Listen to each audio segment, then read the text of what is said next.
जय हिंद बच्चों। तो हम लोग ज्योमेट्रिकल आइसोमेरिज्म तक फिनिश कर चुके हैं। अब ज्योमेट्रिकल आइसोमेरिज्म के बाद इस लेक्चर में हम लोग बात करेंगे ऑप्टिकल आइसोमेरिज्म के बारे में। जैसा मैंने आपको प्रॉमिस किया था कि बहुत ज़्यादा डिटेलिंग नहीं करनी है, लेकिन इन सब चीज़ों के बारे में हमको नॉलेज तो रखना है ताकि कोई क्वेश्चन आए तो हमसे आसानी से बन जाए। तो ज्योमेट्रिकल के बाद हम लोग बात करेंगे ऑप्टिकल आइसोमेरिज्म के बारे में। उसके बाद बात करेंगे फिर मैकेनिज्म से रिलेटेड टॉपिक्स पर बात करेंगे, जनरल मैकेनिज्म और फिर रिएक्शन मैकेनिज्म पर बात करेंगे, जिसमें बहुत सारी इंपॉर्टेंट चीजें आपको पढ़ने को मिलेगी और वो बेस भी है आपके सब्जेक्ट का। तो चलिए बात करते हैं ऑप्टिकल आइसोमेरिज्म के बारे में। ऑप्टिकल आइसोमेरिज्म, हिंदी में इसको कहते हैं प्रकाशिक समावयवता, ऑप्टिकल आइसोमेरिज्म। और फर्स्ट टाइम ऑप्टिकल एक्टिविटी को फर्स्ट टाइम अरेगो ने क्वार्ट्ज के क्रिस्टल में देखा था। यहां से शुरू करेंगे। तो optical activity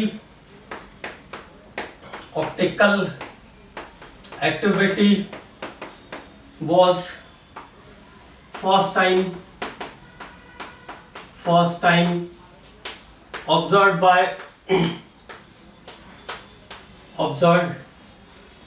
by Arago in quartz crystals. Quartz में भी एक बड़ी खास बात होती है। क्वार्ट्ज क्रिस्टल्स, क्वार्ट्ज के अंदर एक बहुत खास बात होती है। क्वार्ट्ज वो सब्सटेंस है जिसकी इलास्टिसिटी सबसे ज्यादा होती है, जिसकी प्रत्यास्थता सबसे अधिक होती है। इसीलिए जो क्लॉक्स होते हैं, जो घड़ियां होती हैं, उसमें क्वार्ट्ज का उपयोग किया जाता है।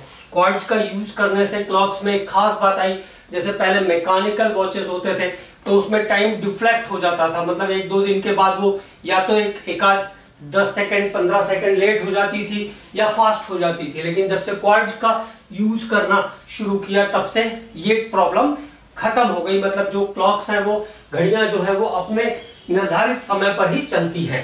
तो क्वार्ट्ज की इलास्टिसिटी सबसे ज्यादा होती है, ये ध्यान रखना। ये क्वेश्चन आ भी चुका है, लेकिन आया था फिजिक्स में। ये क्वेश्चन आया और किस में आया? ये क्वेश्चन आया फिजिक्स में, ये ध्यान रखना है। तो क्वार्ट्ज क्रिस्टल्स में ये खास बात होती है कि उसकी इलास्टिसिटी जो है सबसे ज्यादा होती है। तो ऑप्टिकल एक्टिविटी को फर्स्ट टाइम अरेगो ने क्वार्ट्ज के क्रिस्टल में देखा था। अब इसके लिए हमें किन किन चीजों की जरूरत पड़ेगी, तो उन टॉपिक्स पर हम बात करते हैं। देखो, लाइट जो होती है, लाइट मतलब सनलाइट की बात कर रहे हैं हम लोग, या कोई भी लाइट जो है वो हमेशा बाई नेचर नॉन पोलर होती है। लाइट का नेचर कैसा है? नॉन पोलर है। मतलब वो लाइट जो है एक लाइट कैसी है? नॉन पोलर है। मतलब नॉन पोलर का मतलब क्या होता है? अध्रुवीय हिंदी में इसको कहते हैं। जिसके पार्टिकल सभी पॉसिबल डायरेक्शन में वाइब्रेट कर सकते हैं, उसको हम कहते हैं non polar light. Non polar light, where the particles vibrate or move in all the possible direction, जिसमें कण सभी दिशा में कंपन कर सकते हैं, उस प्रकाश को हम कहते हैं अध्रुवीय प्रकाश। नॉन पोलर लाइट कहते हैं उसको, जिसमें पार्टिकल सभी पॉसिबल डायरेक्शन में मूव करते हैं, उसको हम कहते हैं नॉन पोलर लाइट। ठीक है। अब इस नॉन पोलर लाइट को हम क्या करते हैं? एक स्पेसिफिक टाइप के सॉलिड प्रिज्म से पास आउट करते हैं। ये प्रिज्म जो है इसको हम कहते हैं निकोल प्रिज्म। क्या कहते हैं? Nicol prism. It is made up of calcium carbonate, calcite भी बोलते हैं इसको ना, कैल्साइट से बना हुआ ये प्रिज्म रहता है। तो नॉन पोलर लाइट को पोलर लाइट में चेंज करने के लिए हम क्या करते हैं? इसको कैल्शियम कार्बोनेट से बने हुए प्रिज्म से पास करते हैं। अब जो लाइट है वो उसके जो पार्टिकल है उसका कंपन कैसा हो जाएगा? एक दिशी हो जाएगा, यूनिडायरेक्शनली वाइब्रेट करेंगे। तो यूनिडायरेक्शनली वाइब्रेशन वाली जो लाइट है इसको हम कहते हैं पोलर लाइट। तो there is a difference in polar and non polar light. Non polar क्या होती है? जिसमें पार्टिकल सभी पॉसिबल डायरेक्शन में वाइब्रेट करते हैं, मूव करते हैं, वो है non polar light. Polar light क्या होती है? जिसमें पार्टिकल यूनिडायरेक्शनली एक दिशी कंपन करते हैं, वो है पोलर लाइट। अब इस पोलर लाइट वाले ग्रुप को, पोलर लाइट को हम क्या करते हैं? एक ऑप्टिकल एक्टिव सॉल्यूशन से पास करते हैं। कैसे सॉल्यूशन से पास करते हैं? जो ऑप्टिकली एक्टिव होता है। इसके बारे में हम लोग बहुत डिटेल में बात करेंगे, तो कोई दिक्कत नहीं आएगी अभी आपको। ऑप्टिकल एक्टिव, जैसे मान लो कुछ बच्चे ऐसे हैं जो पूरा लेक्चर बहुत अच्छे से पढ़ रहे हैं, तो वो एक तरह से देखा जाए तो अपनी लाइफ को बनाने की कोशिश कर रहे हैं, तो ऑप्टिकली एक्टिव है, वो इस चीज के लिए एक्टिव है। कुछ लोग आते हैं और केवल थोड़ी देर देखते हैं और चले जाते हैं, है ना। तो उनकी एक्टिविटी और जो बच्चे सिंसियरिटी से लेक्चर देख रहे हैं, उनकी एक्टिविटी में अंतर है। तो अब बारी आई ऑप्टिकल एक्टिव सॉल्यूशन की। इसके बारे में हम लोग बात करेंगे। ऑप्टिकल एक्टिव सॉल्यूशन, हिंदी में कहेंगे प्रकाश सक्रिय विलयन। तो जब हम लाइट को, पोलर लाइट को जब हम ऑप्टिकल एक्टिव सॉल्यूशन से पास करते हैं, तो the optical active solution rotate the plane of polarized beam of light. Optical active solution क्या करता है? Rotate the plane of polarized beam of light towards left to right and right to left. ये light को, plane polarized beam of light के plane को rotate कर देता है लेफ्ट टू राइट और राइट टू लेफ्ट, मतलब लेफ्ट राइट टू लेफ्ट और लेफ्ट टू राइट घुमा देता है। इसी के बेस पर हम डिसाइड करते हैं ऑप्टिकल आइसोमर। जैसे ज्योमेट्रिकल में हमने सिस ट्रांस कहा था, तो यहाँ पे हम कहते हैं इसको डेक्स्ट्रो और लेवो आइसोमर। क्या कहते हैं? डेक्स्ट्रो और लेवो आइसोमर कहते हैं। तो चलिए एक बार फिर से बात कर लेते हैं। नॉन पोलर लाइट क्या होती है? Non polar light, the natural light is non polar because its particles can move in any direction. इसके कण सभी दिशाओं में गति कर सकते हैं। Pass through the Nicol prism. कहां से पास किया? निकोल प्रिज्म से पास किया। निकोल प्रिज्म में देखो दो प्रिज्म लगे हुए हैं और ये कैल्साइट का बना हुआ होता है, और इन दोनों प्रिज्म को जोड़ने के लिए हम एक मटेरियल यूज करते हैं, उसको कहते हैं सीमेंट ऑफ कनाडा बाल्सम। क्या कहते हैं? Cement of Canada balsam. तो दो प्रिज्म को जोड़ने के लिए कौन सा मटेरियल यूज होता है? Cement of Canada balsam. क्या खास बात होती है सीमेंट ऑफ कनाडा बाल्सम की? इसका जो रिफ्रैक्टिव इंडेक्स होता है, इसका जो अपवर्तनांक होता है, वो कांच के अपवर्तनांक के बराबर होता है। Its refractive index is equal to the refractive index of glass, जिसके कारण लाइट की इंटेंसिटी पर कोई फर्क नहीं पड़ता है। Then after passing through the Nicol prism it becomes polar light. Nicol prism से पास होने के बाद ये कैसी हो गई? पोलर लाइट हो गई। What is meaning of the polar light? Where particles are unidirectionally vibrate. Okay, now this polar light is allowed to pass through the optical active solution. इसको हमने कहां से पास किया? ऑप्टिकल एक्टिव सॉल्यूशन से pass किया। Then solution rotate the plane of polarized beam of light towards left to right and right to left। तो left to right जब rotate करेगा, जितना हिस्सा लेफ्ट टू राइट रोटेट कर रहा है, उसको हम कहेंगे डेक्स्ट्रो फॉर्म ऑफ कंपाउंड और dextro optical isomer. Positive rotation dextro clockwise होता है, तो इसको पॉजिटिव रोटेशन या क्लॉकवाइज रोटेशन भी कहते हैं। देन जितना हिस्सा राइट टू लेफ्ट रोटेट करेगा, उसको हम कहेंगे लेवो। लेवो इज द नेगेटिव और एंटी क्लॉकवाइज रोटेशन। तो यहां से हम आगे अब बात करते हैं।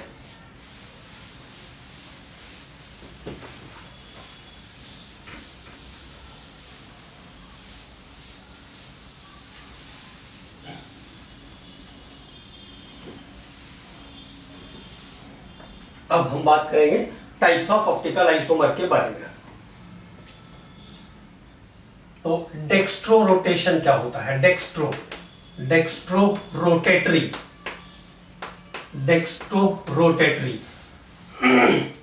वामावर्त ध्रुवण घूर्णक कहते हैं, दक्षिणावर्त कहते हैं। हाँ, डेक्स्ट्रो रोटेटरी दक्षिणावर्त ध्रुवण घूर्णक, dextro rotatory.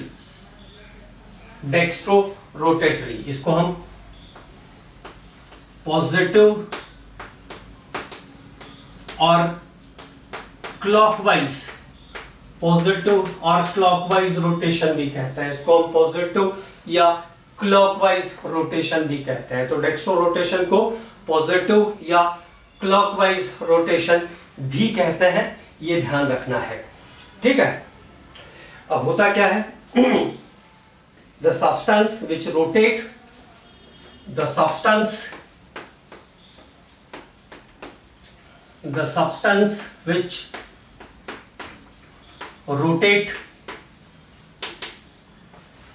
rotate plane of polarized beam of light towards left to right, compound का वो पार्ट जो लाइट को लेफ्ट से राइट की तरफ रोटेट करता है। The substance which rotate the plane of polarized beam of light towards left to right is called dextro rotatory compound, उसको कहते हैं डेक्स्ट्रो रोटेटरी कंपाउंड, और इस फिनोमिना को कहते हैं डेक्स्ट्रो रोटेशन, इस फिनोमिना को कहते हैं डेक्स्ट्रो रोटेशन। अब डेक्स्ट्रो के बाद दूसरा लिवो रोटेटरी, डी फॉर्म और एल फॉर्म भी बोलते हैं शॉर्ट फॉर्म में, है ना। तो नेगेटिव रोटेशन होता है, ये नेगेटिव का मतलब है right to left, towards left, negative rotation. और anti clockwise rotation, anti clockwise rotation, anti-clockwise rotation। तो the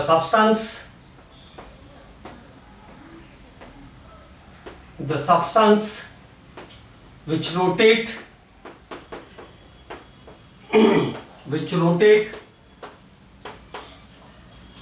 plane of polarized beam of light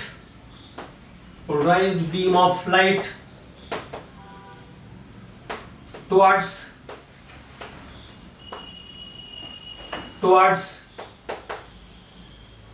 right to left, जो plane of polarized beam of light को rotate करता है towards right to left, इसको हम कहते हैं लिवो रोटेशन। तो बेसिकली जो जनरल आइसोमेरिज्म है उसमें डेक्स्ट्रो और लिवो दो फॉर्मेट मिलते हैं। सिमेट्रिक मॉलिक्यूल में एक फॉर्म और मिलेगा, उसको हम मेसोमर्स कहते हैं, तो उसके बारे में अलग से हम बात करेंगे। तो पॉजिटिव रोटेशन और क्लॉकवाइज रोटेशन, इसको डेक्स्ट्रो, और सब्सटेंस का वो हिस्सा जो लेफ्ट टू राइट रोटेट करेगा plane of polarized beam of light को, डेक्स्ट्रो रोटेटरी कहलाता है। और इस फॉर्मेट को हम कहते हैं डेक्स्ट्रो आइसोमर, और जो राइट टू लेफ्ट रोटेट करता है उसको हम कहेंगे लिवो फॉर्म ऑफ कंपाउंड, और इसे हम कहते हैं लिवो रोटेशन और नेगेटिव रोटेशन। अब बात करेंगे हम असिमेट्रिक मॉलिक्यूल या सिमेट्री ऑफ मॉलिक्यूल के बारे में बात करते हैं। असिमेट्रिक मॉलिक्यूल,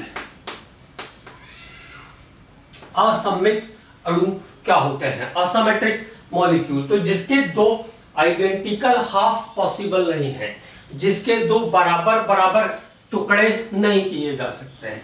जैसे आप ह्यूमन बॉडी देख रहे हो, तो अगर यहां से बीच से कट करें तो दो आइडेंटिकल हाफ मिल जाएंगे, तो ये हुआ सिमेट्रिक। और अगर ऐसे कट कर दिया जाए तो दो अनआइडेंटिकल नॉन आइडेंटिकल हाफ आपको मिल जाएंगे, तो असिमेट्रिक कटिंग हो जाएगा, है ना। तो सिमेट्रिक मॉलिक्यूल क्या होता है, असिमेट्रिक मॉलिक्यूल क्या होता है? No two identical half is possible. No two identical half is possible, जिसके दो आइडेंटिकल, दो बराबर टुकड़े नहीं किए जा सकते हैं, वो कहलाता है असिमेट्रिक मॉलिक्यूल। जैसे आपको मैंने कहा, एक मेरे पास एग्जांपल है CH3CHOH COH लैक्टिक एसिड। तो अगर इसको आप बीच से कट करोगे तो एक तरफ CH3 आ जाएगा, एक तरफ COH आ जाएगा। तो लैक्टिक एसिड असिमेट्रिक मॉलिक्यूल का एग्जांपल है। यहां से धीरे धीरे चीजों को सीखना है। असिमेट्रिक मॉलिक्यूल क्लियर, जिसके दो बराबर बराबर हिस्से नहीं हो सकते हैं, वो कहलाएगा असिमेट्रिक मॉलिक्यूल। अब बात करते हैं सिमेट्रिक मॉलिक्यूल की। सिमेट्रिक मॉलिक्यूल,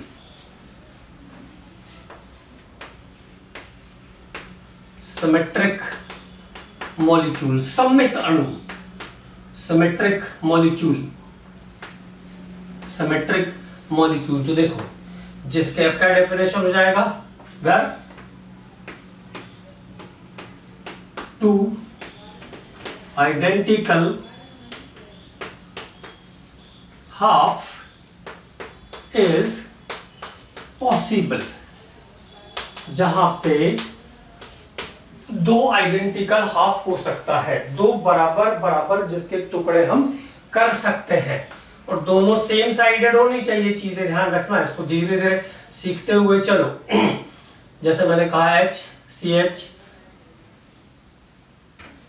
COH और ये OH, टार्टरिक एसिड ले रहे हैं हम। This is molecule of tartaric acid. अब देखो, इसके दो आइडेंटिकल हाफ हो सकते हैं, दो बराबर बराबर हिस्से हम कर सकते हैं। दोनों OH एक तरफ, दोनों H एक तरफ, और दोनों के पास एक एक COH ग्रुप भी है। तो ये सिमेट्रिक मॉलिक्यूल कहलाता है। इसको हम क्या कहेंगे? सिमेट्रिक मॉलिक्यूल कहलाएंगे। इसको हम क्या कहेंगे? सिमेट्रिक मॉलिक्यूल कहेंगे, सममित अणु कहेंगे। लेकिन अगर देखो, अगर इसकी कंडीशन ऐसी रहेगी, कुछ चीजें सीखना है। अगर इसकी कंडीशन ऐसी है,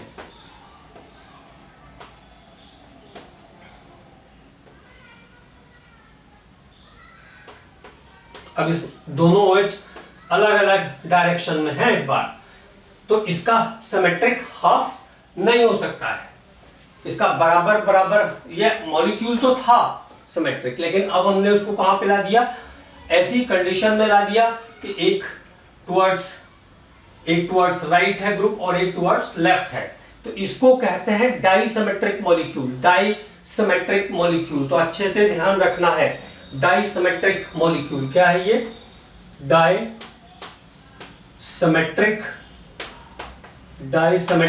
मॉलिक्यूल है। ये डाइसिमेट्रिक मॉलिक्यूल है। तो जो सिमेट्रिक मॉलिक्यूल होगा, ये है सिमेट्रिक मॉलिक्यूल। सिमेट्रिक मॉलिक्यूल में जिसके दो इक्वल आइडेंटिकल हाफ हो गए, सिमेट्रिक मॉलिक्यूल जो है do not show optical isomerism. Do not show optical isomerism. Optical isomerism symmetric molecule में अगर दो आइडेंटिकल हाफ हैं तो वहां पर ऑप्टिकल आइसोमेरिज्म नहीं आएगी, वहां पर ऑप्टिकल आइसोमेरिज्म नहीं आएगी। लेकिन ऐसा मॉलिक्यूल जिसके दो आइडेंटिकल हाफ तो हो सकते थे, लेकिन हमने अरेंज ऐसा कर दिया कि वो डाइसिमेट्रिक की कंडीशन पे चले गया है। एक OH लेफ्ट साइड है, एक राइट साइड है, तो ऐसी कंडीशन में ऑप्टिकल आइसोमेरिज्म यहां से मिल जाएगी। ऑप्टिकल आइसोमेरिज्म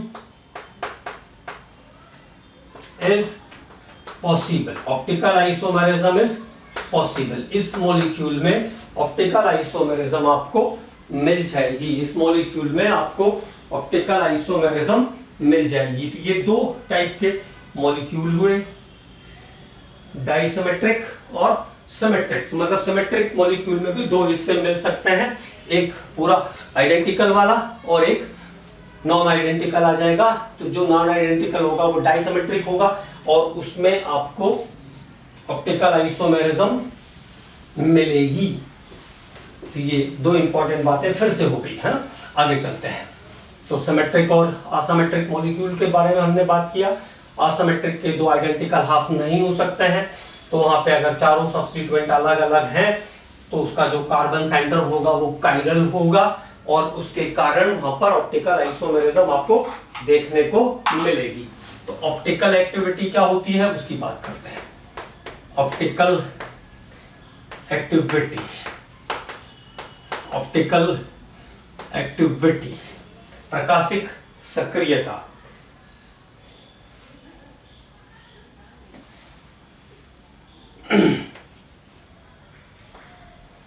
एन ऑब्जेक्ट, कोई भी वस्तु, कोई भी पदार्थ, an object which is non superimposable, which is non superimposable, which is non superimposable।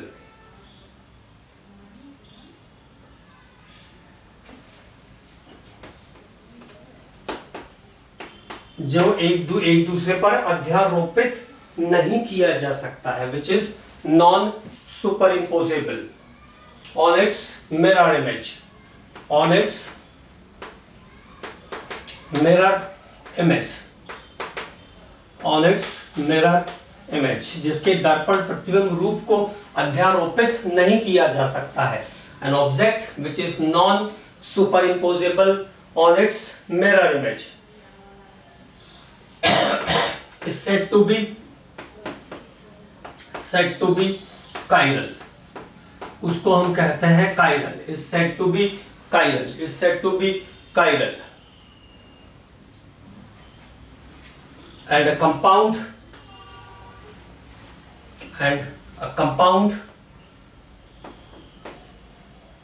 in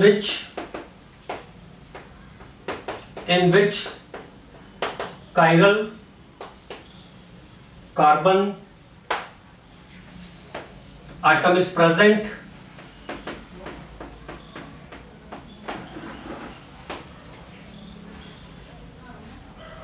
compound in which chiral carbon atom is present is optically active and show optical isomerism, show optical isomerism. तो जिस compound में basically हम ये ध्यान रख लें कि जहां पे कायरल कार्बन प्रेजेंट होगा। अब ये तो प्रैक्टिकल वाली बात हो गई कि जिसकी मिरर इमेज जो होगी वो नॉन सुपर इम्पोजेबल होगी, जिसकी मिरर इमेज जो होगी जैसे एक हाथ और दूसरा हाथ, ये दोनों के मिरर इमेज है, लेकिन आप जब इसको सुपर एक दूसरे के ऊपर चढ़ा, सीधा तो यही था ना, सीधा हिस्सा ये, इसका सीधा हिस्सा ये है। अगर इसको दोनों को एक दूसरे पर रखोगे तो बाहर कुछ हिस्सा निकल आएगा, पूरा ओवर पूरा पैक नहीं करेगा। ये मीनिंग होता है सुपर इम्पोजेबल का, ये मीनिंग है सुपर इम्पोजेबल का। तो ऐसी इमेजेस बनेगी जो एक दूसरे को सुपर इम्पोज नहीं कर सकती है। तो an object which is non superimposable on its mirror image is said to be chiral, and a compound in which chiral carbon atom is present show the optical isomerism। सबसे important हिस्सा इसका यही है। तो सिंपली एक बात आ गई कि जिसमें chiral carbon atom होगी वो ऑप्टिकल आइसोमेरिज्म शो करेगा, और इसी पर हमें काम भी करना है। मेन काम हमें इसी पे करना है। बहुत डेप्थ में जाके क्वेश्चन नहीं पूछेंगे क्योंकि सिलेबस में इंक्लूड नहीं है ऑर्गेनिक के, ठीक है। तो अब देखो, जैसे हमने कहा लैक्टिक एसिड, अब ये फॉर्मूले आपको ध्यान रखने पड़ेंगे। कई बार क्या होता है सीधे सीधे नाम से ही आता है, मतलब ऐसा पूछेंगे lactic acid, succinic acid, tartaric acid कौन सा ऑप्टिकली एक्टिव होगा या कौन सा कंपाउंड ऑप्टिकल आइसोमेरिज्म शो करेगा। So many times question is based on the name of the compound. तो देखो लैक्टिक एसिड क्या हुआ, CH3 CHOH CH3 CHOH COH। अब यहां पे एक कार्बन दिख रहा है जिससे जुड़े हुए all four the groups are the different, all four groups are the different asymmetric molecule है जिस पर जुड़े हुए सभी समूह अलग अलग हैं। तो ये जो कार्बन है, इसका सेंटर जो कार्बन है ये कायरल है, कायरल कार्बन। और जिसमें कायरल कार्बन होगा वो कंपाउंड ऑप्टिकल एक्टिविटी शो करेगा, मतलब it is able to rotate the plane of polarized beam of light. तो ये हुआ लैक्टिक एसिड। अब बात करें टार्टरिक एसिड की। Tartaric acid, tartaric acid CHOH COH, अगर वो डाइसमेट्रिक है तो उस कंडीशन में, इफ इट इज डाइसमेट्रिक, तो उसके पास 2 कायरल कार्बन सेंटर हैं, 2 कायरल कार्बन सेंटर, जहां पे जुड़े हुए चारों ग्रुप अलग अलग है, इधर OH, इधर H, इधर COH और इधर CHCOH का, CHOH COH का एक ग्रुप, मतलब पूरा का पूरा ग्रुप एक साथ कंसीड होगा। आप उसको अलग अलग कार्बन से कार्बन मत देखना कि एक कार्बन 2 कार्बन तो बराबर है, कार्बन से नहीं देखते, पूरे ग्रुप को देखते हैं। तो 2 कायरल सेंटर हैं यहाँ पे, 2 कायरल कार्बन। लैक्टिक एसिड में कितने chiral? 1 chiral carbon, 1 chiral carbon in lactic acid, ये सीखना जरूरी है। तो लैक्टिक एसिड में 1 कायरल कार्बन, टार्टरिक एसिड में 2 chiral carbon atom, tartaric acid में 2 कायरल कार्बन एटम। अब हम बात करते हैं अबाउट द ग्लूकोज। तो ग्लूकोज का जो मेन ग्रुप होता है वो है CHO ग्रुप। ग्लूकोज में मेन ग्रुप क्या है? CHO ग्रुप है। ग्लूकोज का मेन ग्रुप क्या होता है? CHO ग्रुप होता है। ग्लूकोज को हम डेक्सट्रोज भी कहते हैं क्योंकि ये डेक्स्ट्रो रोटेटरी कंपाउंड होता है। ग्लूकोज को हम डेक्सट्रोज भी कहते हैं क्योंकि ये डेक्स्ट्रो रोटेटरी कंपाउंड होता है, डेक्स्ट्रो रोटेटरी कंपाउंड होता है। और ग्लूकोज में total number of chiral carbon जो होगी 1 2 3 4 5 और ये छठवां। ग्लूकोज में टोटल जो कायरल कार्बन है वो होगा 4, 1 2 3 और ये 4। देखो ऊपर CHO ग्रुप है, उसके नीचे यहाँ पे 4 कार्बन का ग्रुप है, यहाँ की बात कर रहे हैं, नीचे 4 कार्बन का ग्रुप है, इधर OH है, इधर H है। अब इसको देखो, ऊपर 2 कार्बन का ग्रुप, नीचे 3 कार्बन का ग्रुप, इधर H इधर OH। इस तरीके से ग्लूकोज के पास टोटल कायरल कार्बन कितने हैं? 4 कायरल कार्बन एटम। ग्लूकोज में कायरल कार्बन एटम कितने हैं? 4। ग्लूकोज में कायरल कार्बन एटम कितने हैं? 4। अब बात करते हैं फ्रक्टोज की। तो स्ट्रक्चर्स भी बहुत इंपॉर्टेंट है, तो स्ट्रक्चर्स भी आप बनाते चलिए मेरे साथ साथ। अब हम बात कर रहे हैं फ्रक्टोज की।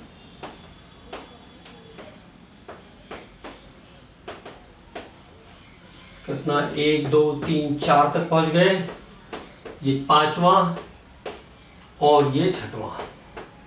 तो फ्रक्टोज और ग्लूकोज दोनों मिलाकर एक दूसरे के फंक्शनल आइसोमर होते हैं। Glucose and fructose are functional isomer. Individually glucose and fructose show the optical isomerism. तो फ्रक्टोज का जो ग्रुप है वो है कीटोन वाला ग्रुप, और कुल टोटल कायरल जहां पर 4 नॉन आइडेंटिकल ग्रुप मिलेंगे वो कितने हैं? 3। तो 3 कायरल कार्बन एटम्स। कितने कायरल कार्बन एटम्स हैं फ्रक्टोज में? 3 कायरल कार्बन एटम है फ्रक्टोज में। तो ग्लूकोज के पास कुल 4 कायरल कार्बन है, फ्रक्टोज के पास 3 कायरल कार्बन एटम है। ये बातें आपको ध्यान में रखना है। ग्लूकोज के पास 4, फ्रक्टोज के पास आपको 3 कायरल कार्बन एटम मिल जाएंगे। लैक्टिक एसिड में 1, टार्टरिक एसिड में 2 कायरल कार्बन एटम रहते हैं।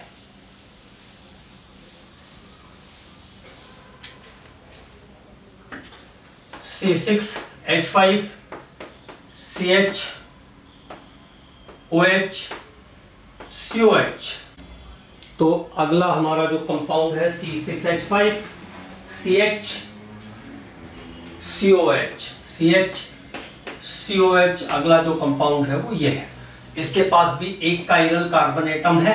इससे आपके पास एक फॉर्मूला और आ जाएगा, इसको कहते हैं मेंडेलिक एसिड, मेंडेलिक एसिड। तो मेंडेलिक एसिड के पास भी एक कायरल कार्बन एटम प्रेजेंट है, इसको ध्यान में रखना है, मेंडेलिक एसिड। अब बात करते हैं कुछ इंपॉर्टेंट पॉइंट पर जो ऑप्टिकल आइसोमेरिज्म से रिलेटेड है, the points which is related with optical isomerism.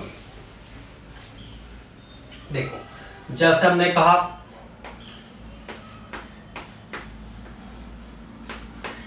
COH CH3, ये है लैक्टिक एसिड, लैक्टिक एसिड। अब इसका जो OH ग्रुप है उसका रोटेशन टुवर्ड्स राइट है, ऐसा माना जाएगा कि ये टुवर्ड्स राइट है। तो जब ये टुवर्ड्स राइट होगा तो इसको हम कहेंगे dextro form of lactic acid, dextro form of lactic acid, dextro form of lactic acid. और जब ये OH टुवर्ड्स लेफ्ट होगा, जब ये OH ग्रुप टुवर्ड्स लेफ्ट होगा तो इस कंपाउंड को हम कहेंगे लिवोलैक्टिक एसिड, मतलब लेफ्ट टू राइट आ रहा है घूम करके OH ग्रुप, तो इसको क्या कहेंगे levolactic acid. It is called levolactic acid, इस ग्रुप को हम कहेंगे लिवोलैक्टिक एसिड। और दोनों जो डेक्स्ट्रो और लिवो जो होते हैं उसको अगर आप ध्यान से देखो तो ऐसा लग रहा है ना जैसे डेक्स्ट्रो वाले कंपाउंड को किसी ने क्या किया है, इस टाइप के स्ट्रक्चर को अगर आप मिरर के सामने रखोगे तो ये इसी तरीके का इमेज आएगा ना। तो एक दूसरे के हमेशा मिरर इमेज होते हैं डेक्स्ट्रो और लिवोफॉर्म, और इस टर्म को हम कहते हैं इनांशोमर। इनांशोमर कहलाते हैं ऑप्टिकल आइसोमर्स। तो एक नया टर्म आ गया, इनांशोमर क्या होता है? तो ऑप्टिकल आइसोमर जो होते हैं, डेक्स्ट्रो और लिवोफॉर्म जो होते हैं, वो एक दूसरे के हमेशा मिरर इमेज होते हैं। कंडीशन आपको पता है कि इसको हम सुपर इम्पोज नहीं कर सकते हैं, इनको हम कहते हैं इनांशोमर्स। तो इसी तरह से कुछ और इंपॉर्टेंट पॉइंट्स हमको लिखना है ऑप्टिकल आइसोमेरिज्म से रिलेटेड। तो चलिए वन बाय वन लिखते हैं। पहला पॉइंट है optical isomers are the mirror images. Optical isomers are the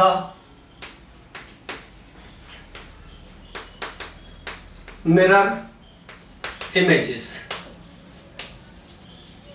optical isomers are the mirror images. जो प्रकाशिक समावयवी होते हैं वो दर्पण प्रतिबिंब रूप होते हैं। Optical isomers are the mirror images. It is known as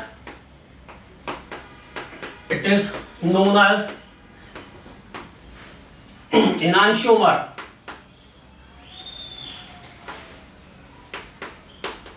enantiomers, it is known as enantiomers। इन्हें हम दर्पण प्रतिबिंब रूप कहते हैं, दर्पण प्रतिबिंब रूप कहते हैं। क्या खास बात होती है?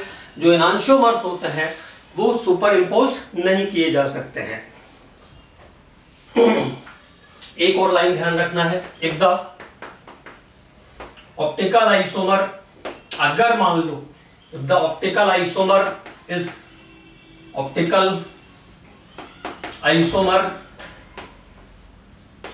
not a mirror image, not a mirror image, not a mirror image। अगर ऑप्टिकल आइसोमर एक मिरर इमेज नहीं बना रहा है, एक मिरर इमेज नहीं है, not a mirror image, it is known as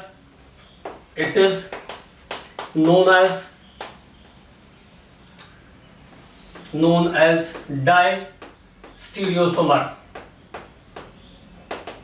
तो इसको डाइस्टीरियोसोमर कहते हैं, डाइस्टीरियोसोमर्स। इसको क्या कहेंगे? डाइस्टीरियोसोमर कहेंगे। ये छोटे छोटे टर्म्स हैं जो हमको ध्यान रखना है। तीसरी बात क्या ध्यान रखोगे? enantiomers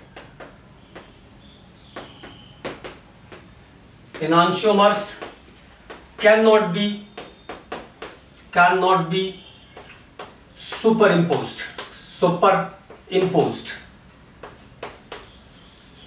cannot be superimposed। इन्हें अध्यारोपित नहीं किया जा सकता। जैसे मैंने बताया कि ये दोनों एक दूसरे का मिरर इमेज है, लेकिन अगर सीधा सीधा इसके ऊपर रखोगे तो ये बाहर आएगा ही आएगा, कंप्लीटली एक दूसरे को कवर नहीं करेगा। तो एक पॉइंट ये ध्यान रखना है। इसके बाद अगला पॉइंट आएगा, चौथा पॉइंट है आपका रेसमिक मिक्सचर क्या होता है। Racemic mixture,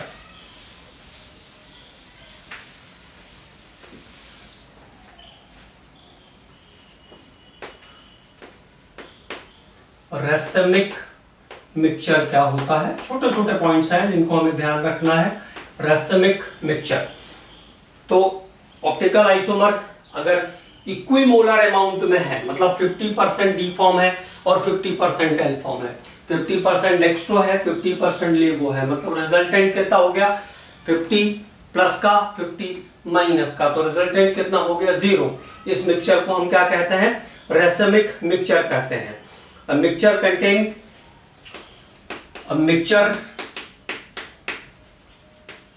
containing or contain 50%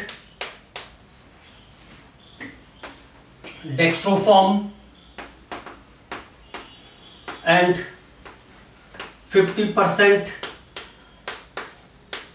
levoform, 50% dextroform and 50% levoform, 50% levoform. It do not show or does not show any optical activity.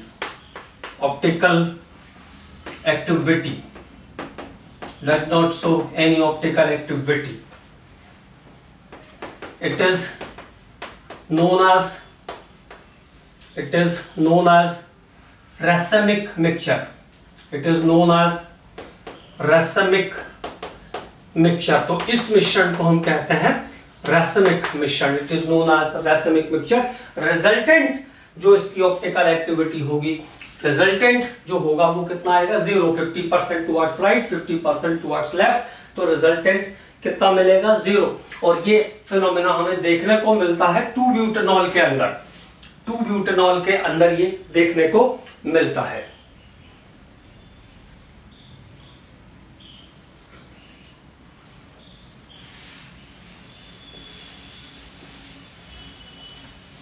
एक कम एक ज्यादा तो रहेगा वो DL, 50-50% हो गया तो रेसमिक। तो ये एक इंपॉर्टेंट बात है। अगली बात करते हैं इन्वर्जन। इन्वर्जन हिंदी में कहते हैं इसको प्रतीपन। इस फिनोमेना को डिस्कवर किया था वॉल्डन ने, वॉज डिस्कवर्ड बाय वॉल्डन। ये सब चीजें हमें बायोमोलिक्यूल्स में भी काम आएंगी, ये ध्यान रखना है ना, बायोमोलिक्यूल्स में काम आएंगी ये। तो वॉज डिस्कवर्ड बाय वॉल्डन। क्या होता है इन्वर्जन, क्या होता है इसकी बात करते हैं। The process of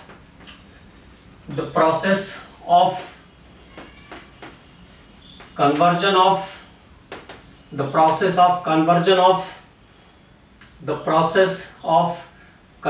of a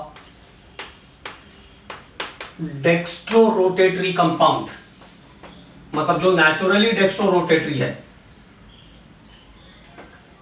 process of conversion of a dextrorotatory compound into dextro and levo rotatory compound. The process of conversion of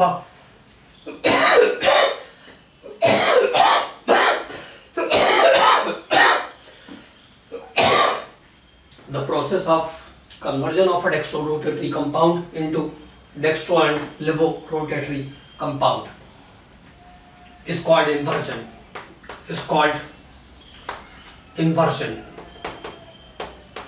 इसको कहते हैं प्रतीपन। जैसा देखो जो सुक्रोज होता है, sucrose C12H22 O11, C12H22O11 is the sucrose. Sucrose naturally जो है डेक्स्ट्रो रोटेटरी होता है। जब इसको हम वाटर ऐड करेंगे, यहां पे एंजाइम ऐड करेंगे इन्वर्टेज, तो सुक्रोज कन्वर्ट होती है C6H12O6 प्लस C6H12O6 में।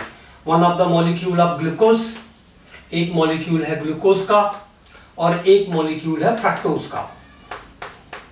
और ग्लूकोज जो होता है वो डेक्स्ट्रो रोटेटरी होता है, फ्रक्टोज जो है वो लीवो रोटेटरी होता है। तो एक डेक्स्ट्रो रोटेटरी कंपाउंड को हमने क्या किया, डेक्स्ट्रो और लीवो रोटेटरी कंपाउंड में कन्वर्ट किया। हालांकि बाद में जो फ्रक्टोज है उसका रोटेशन बहुत बढ़ जाता है, तो फाइनल मिक्सचर जो होता है वो लीवो रोटेटरी हो जाता है। लेकिन शुरुआती दौर में डेक्स्ट्रो और लीवो दोनों कंपाउंड बनते हैं और इस फिनोमेना को हम कहते हैं इन्वर्जन, जिसको वोल्डन ने डिस्कवर किया था। तो ये कुछ टर्मिनोलॉजीज हैं जिनको हमें ध्यान रखना है। इन्वर्जन क्या होता है, रेसिमाइजेशन क्या होता है, और जो ऑप्टिकल आइसोमर्स है, डीएल मिक्सचर है, इसको अलग अलग करने का जो प्रोसेस है, डेक्स्ट्रो और लीवो को अलग अलग करने का जो प्रोसेस है, इसको हम कहते हैं रिजोल्यूशन, पृथक्करण हिंदी में कहेंगे। तो रिजोल्यूशन क्या होता है इसकी बात कर लेते हैं। Resolution, the process of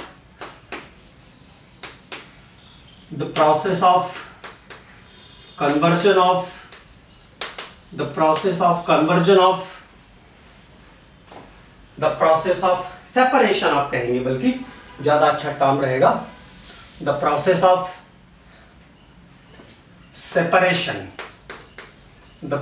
of separation of dextro and levo rotatory compound, dextro and levo rotatory compound is called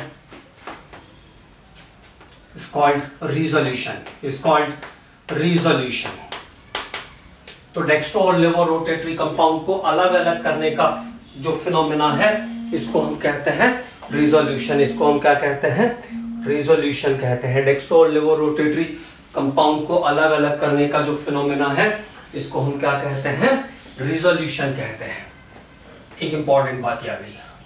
अगली बात, अब angle of polarization of light कैसे मेजर करते हैं, अब उसके बारे में बात करते हैं। तो अगला पॉइंट लिखते हैं, rotation of the angle of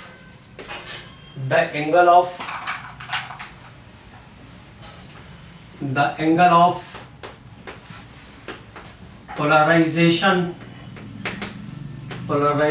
of light is measured by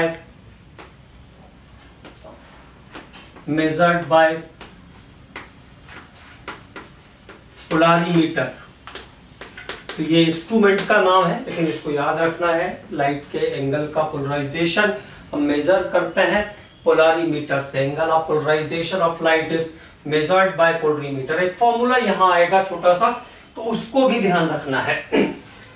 specific rotation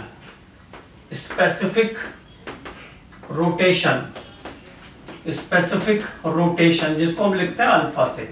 alpha equal to होता है theta by L C. Specific rotation कैसे निकालते हैं, alpha equal to theta by L C, जहां अल्फा क्या है, स्पेसिफिक रोटेशन है, और थीटा क्या है, angle of polarisation.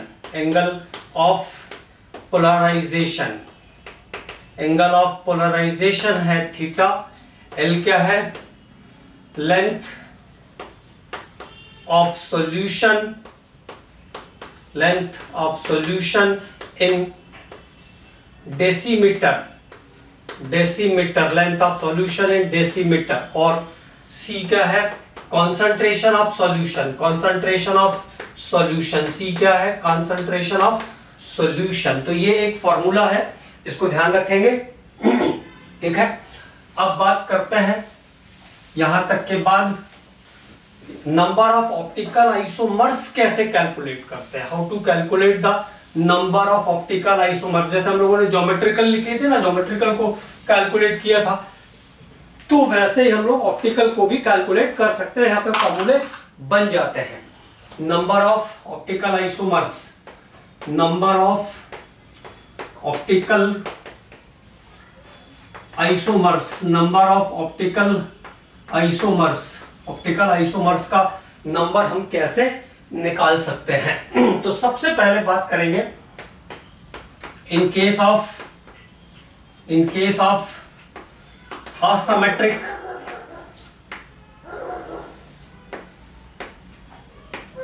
asymmetric molecule. asymmetric molecule का मीनिंग अब आप आसानी से समझते हैं कि asymmetric का मतलब क्या होता है। asymmetric मतलब जिसके दो आइडेंटिकल हाफ, दो बराबर बराबर टुकड़े हम नहीं कर सकते हैं, वो है asymmetric मॉलिक्यूल। तो asymmetric मॉलिक्यूल में फॉर्मूले जो है, number 1 number of optical active, number of optical active isomers, number of optical active isomers equal to होता है 2 to the power n। Number of optical active isomers equal to होगा 2 to the power n। दूसरा formula, number of racemic, मतलब कितने D और कितने L होंगे, तो number of racemic isomers equal to हो जाएगा optical active by 2, optical active by 2। जितने ऑप्टिकल एक्टिव होंगे उसको हम 2 से डिवाइड कर देंगे तो हमें रैसमिक फॉर्मेट मिल जाएगा। और मेसोमर्स का नंबर asymmetric मॉलिक्यूल में होता है 0। मेसोमर्स इक्वल टू 0। कोई मेसोमर्स यहां पे आपको नहीं मिलेगा, कोई मेसोमर्स यहां पे आपको नहीं मिलेगा। तो अब बात करते हैं asymmetric मॉलिक्यूल, जैसे लैक्टिक एसिड, ग्लूकोज, फ्रक्टोज, ये सब हैं asymmetric molecule. Lactic acid, glucose, fructose, ये सब कहलाते हैं asymmetric मॉलिक्यूल। तो सबसे पहले बात करते हैं लैक्टिक एसिड की। लैक्टिक एसिड कितने chiral, 1 chiral carbon, 1 chiral carbon है लैक्टिक एसिड के अंदर। तो number of optical active isomer क्या हो जाएगा, 2 to the power n। तो 2 to the power 1, तो कितने आ जाएंगे 2। रैसमिक कितना होता है, a/2, ऑप्टिकल एक्टिव बाई 2, तो 2/2 कितना हो जाएगा 1। मेसोमर्स 0, मेसोमर्स 0। तो ये लैक्टिक एसिड की बात हो गई। कायरल देखना सिखा दिया है आपको, तो आप आसानी से कायरल को पहचान लेंगे। इसके बाद फ्रक्टोज, फ्रक्टोज में नंबर ऑफ कायरल कितने, fructose having 3 chiral carbon, 3 chiral carbon. Fructose में कायरल कार्बन का नंबर कितना है 3। तो नंबर ऑफ ऑप्टिकल एक्टिव कितने हो जाएंगे, number of optical active isomers कितनी हो जाएगी यहां पे, number of optical active isomers 2 to the power 3, मतलब 8 हो गए। रैसमिक कितने हो जाएंगे, R इक्वल टू a/2, तो 8/2। रैसमिक कितने आ गए, 4 आ गए। रैसमिक कितने आ जाएंगे, 4 आ जाएंगे। इन ग्लूकोज, इन ग्लूकोज में कितने कायरल कार्बन है, 4, 4 कायरल कार्बन। ग्लूकोज में कायरल कार्बन कितने हैं, 4। तो ऑप्टिकल एक्टिव कितना हो जाएगा, 2 का पावर 4, 2 का पावर 4 मतलब कितना हो गया 16। और रैसमिक कितने हो जाएंगे, a/2 मतलब 16/2। तो रैसमिक कितने आ गए इसमें, 8 आ गए। तो ऑप्टिकल एक्टिव कितने आ जाएंगे 16। ग्लूकोज के कितने ऑप्टिकल एक्टिव आइसोमर बनेंगे 16। रैसमिक कितने बनेंगे 8। तो ये बात हुई असमेट्रिक मॉलिक्यूल्स की। और ये ध्यान रखना है कि अगर सिमेट्रिक देना होगा तो मॉलिक्यूल देना पड़ेगा। अगर डायरेक्टली कोई क्वेश्चन है तो वो असमेट्रिक से रिलेटेड ही होगा। अगर सिंपली ऐसा लिखा कि 3 कायरल कार्बन एटम है तो बताओ कितने आइसोमर बनेंगे, तो उस कंडीशन में आपको असिमेट्रिक का ही फॉर्मेट यूज करना है। अब बात करते हैं सिमेट्रिक मॉलिक्यूल्स की। In case of symmetric molecule, अब सिमेट्रिक मॉलिक्यूल्स की बात कर रहे हैं जहां पे आपको मेसोमर्स भी मिलेंगे, सिमेट्रिक में आपको मेसोमर्स भी मिलेंगे। तो सिमेट्रिक मॉलिक्यूल, अब सिमेट्रिक में दो कंडीशन आएगी। Number 1, even number chiral carbon, even number chiral carbon, जिसमें even number chiral carbon atom हो। इवन नंबर मतलब सम संख्या में कायरल कार्बन एटम जिसमें प्रेजेंट हो, जिसमें even number chiral carbon atom present होगा उसकी बात। तो देखो यहां पे ऑप्टिकल एक्टिव का जो फॉर्मेट होगा वो 2 to the power n-1 होगा। n is the number of chiral, रासायनिक इज ऑलवेज a/2। और यहाँ पे जो मेसोमर्स होंगे उनका जो नंबर आप कैलकुलेट करोगे, मेसोमर्स कैसे निकलेंगे? यहाँ पे मेसोमर्स कैसे कैलकुलेट होगा? 2 to the power n/2 - 1, 2 to the power n/2 - 1। तो फॉर्मूले थोड़े से मेहनत करके याद करने हैं, ये इंपॉर्टेंट बात ध्यान रखना है ना। तो क्या हुआ? Optical active 2 to the power n-1, रासायनिक कितने? a/2, मेसोमर्स कितने? 2 का पावर n/2 - 1। अब देखो जैसे मैंने कहा कि मेरे पास सिमेट्रिक इवन नंबर का एक मॉलिक्यूल है, सिमेट्रिक इवन नंबर का एक मॉलिक्यूल है, जैसे टार्ट्रिक एसिड है। तो टार्ट्रिक एसिड हाँ, जिसमें 2 कायरल कार्बन एटम, हालांकि अभी तो मैंने ऐसा लिख दिया दोनों OH एक तरफ है तो ये तो मेसोमर्स हो जाएगा, लेकिन 2 कायरल कार्बन एटम है। तो सिमेट्रिक इवन नंबर हुआ, सिमेट्रिक इवन नंबर हुआ कौन सा कंपाउंड? Tartaric acid. तो A का नंबर कितना हो जाएगा? 2 to the power 2 - 1, 2 का पावर 2, तो 2 का पावर 2 - 1, तो 2 में से 1 माइनस करोगे तो 1, तो ऑप्टिकल एक्टिव कितने आ गए? यहाँ पे 2 बनेंगे, 2 का पावर 1 बचेगा, 2 का पावर 1 कितना होता है? 2। रासायनिक कैसे निकलता है? a/2। तो रासायनिक क्या हो जाएगा? R =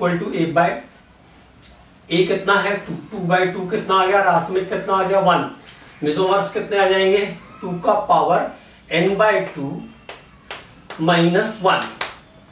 n कितना था? 2, तो 2/2 कितना आ गया? 1। 2/2 कितना आ गया? 1। 2/2 - 1, तो 2/2 कितना आ गया? 1। 1 में से 1 माइनस चले गया तो कितना बचा? 0। तो 2 का पावर 0 होता है 1। तो मेसोमर्स कितने मिल जाएंगे आपको? यहाँ पे 1 मिल जाएंगे। मेसोमर्स कितने मिल जाएंगे? 1 मिल जाएंगे, जिसमें OH ग्रुप किसी भी तरफ को, डेक्स्ट्रो या लेवो किसी भी तरफ को रोटेट नहीं कर रहा हो, जैसे दोनों यहाँ पे एक साइड है। अगर इधर की तरफ जा रहा होता तो डेक्स्ट्रो, और इधर की तरफ एक और इधर की तरफ एक होता तो लेवो। ओके, तो मेसोमर्स यहाँ पे कितने मिल जाएंगे? 1 मिल जाएंगे। ये हुआ सिमेट्रिक इवन नंबर कायरल का format, symmetric even number chiral का फॉर्मेट। अब अगला जो फॉर्मेट है वो है symmetric odd number, symmetric odd number chiral carbon, symmetric odd number chiral carbon, symmetric odd number chiral carbon. तो सिमेट्रिक इवन हो गया, अब सिमेट्रिक ऑड, जिसमें कायरल कार्बन की संख्या जो होगी वो विषम होगी, विषम संख्या में कायरल कार्बन एटम होंगे। तो इसका ऑप्टिकल एक्टिव का जो फॉर्मेट है A = 2 to the power n-1, 2 to the power n-1 minus 2 to the power n-1/2, 2 to the power n-1/2, 2 to the power n-1/2। 2 to the power n minus 1/2। रैसमिक वो हमेशा एक जैसा रहेगा a/2, और मेसोमर्स का जो नंबर यहां पे निकलेगा, मेसोमर्स का जो नंबर निकलेगा वो होगा यहां पे, मेसोमर्स का जो नंबर निकलेगा वो 2 to the power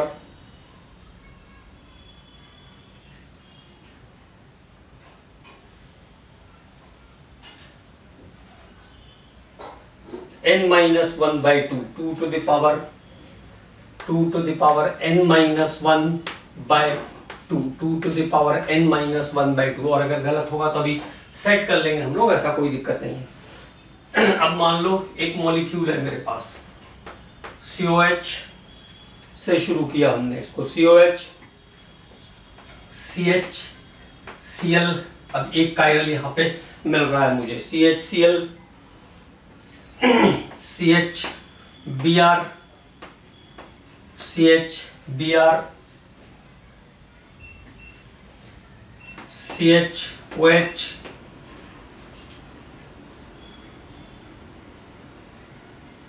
CHOH, CHBr, CHCl, COH। तो इसके पास जो कायरल कार्बन एटम का नंबर है वो 1, 2, 3, 4 और ये 5 कायरल कार्बन एटम है। तो n की वैल्यू कितनी दिख रही है? 5 दिख रही है। सिमेट्रिक है लेकिन odd number of chiral carbon, and similar है इसलिए सिमेट्रिक कहा मैंने, लेकिन ये बीच वाला जो है वो आइडेंटिकल हाफ में नहीं आएगा। तो a का फॉर्मेट क्या हो जाएगा? 2 का power 5 minus 1 minus 2 to the power 5 minus 1/2, ये a निकालने का फॉर्मेट हो गया। तो a इक्वल टू क्या आ गया? 5 माइनस 1 किया तो 4, 2 का पावर 4 कितना हो गया? 16 माइनस 5 माइनस 1 तो 4 आ गया, 4/2 2 आ गया, 2 का पावर 2 तो 4 आ गया। तो a की वैल्यू हमें मिल जाएगी यहाँ पे 12। a की वैल्यू कितनी मिल जाएगी? 12। रासायनिक इज ऑलवेज a/2, रासायनिक हमेशा a/2 होगा, तो 12/2, तो रासायनिक का नंबर हमें कितना मिल जाएगा? 6। रासायनिक का नंबर मिल जाएगा a/6।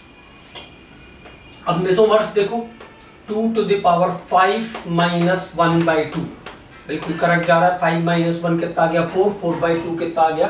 2। तो मेसोमर्स कितने हो जाएंगे? 2 का पावर 2, तो मेसोमर्स का नंबर मिल जाएगा 4। मेसोमर्स का नंबर हमें मिल जाएगा 4। तो इस तरीके से फॉर्मूले के हिसाब से अरेंज करना है, तो फॉर्मूलों को थोड़ा याद कर लेंगे, फॉर्मूले क्योंकि भूल जाते हैं तो उनको थोड़ा याद करना पड़ेगा, है ना। तो ये तरीका है नंबर ऑफ ऑप्टिकल आइसोमर्स निकालने का। ऑप्टिकली नॉर्मली अगर पूछेंगे तो आपको ध्यान रखना है कि वो असिमेट्रिक के लिए ही पूछेंगे, और अगर सिमेट्रिक पूछना है तो या तो मॉलिक्यूल देंगे या तो कंडीशन देंगे कि ये सिमेट्रिक की कंडीशन है। एक लेक्चर और हम लोग ऑप्टिकल के बारे में बात करेंगे, थोड़ा सा आरएस कॉन्फ़िगरेशन पर बात करेंगे ताकि वहां पर भी आपको प्रॉब्लम क्रिएट ना हो, और उसके बाद फिर हम लोग मैकेनिज्म पर आगे चलेंगे। और सेकेंड ट्रैक में हम लोग सेकेंड जो वो है हमारा, उसमें हम लोग स्ट्रक्चर ऑफ एटम भी स्टार्ट करेंगे साथ साथ, और स्ट्रक्चर ऑफ एटम के बाद पीरियोडिसिटी, बॉन्डिंग, और उसके बाद फिर P block, D block, F block और कोऑर्डिनेशन खत्म करेंगे। उसके बाद फिर फिजिकल लास्ट में करेंगे।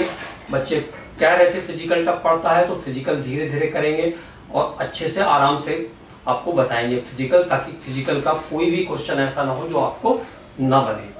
लेकिन मेजर पार्ट ऑर्गेनिक आएगा, ये ध्यान रखना है, शुरू से ये बात ध्यान रखनी है कि मेजर पार्ट किसका रहेगा? ऑर्गेनिक का रहेगा।